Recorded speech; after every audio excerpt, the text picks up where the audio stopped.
Za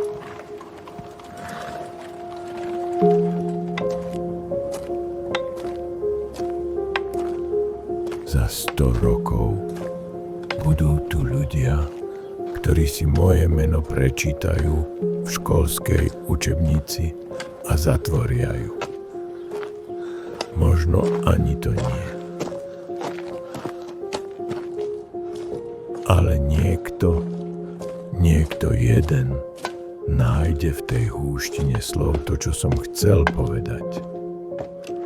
Že hviezdy sú viac ako ozdoby neba. Že národ nie je zásterka na politické hry. Že sloboda boli viac v zajatí ako po oslobodení. A že jazyk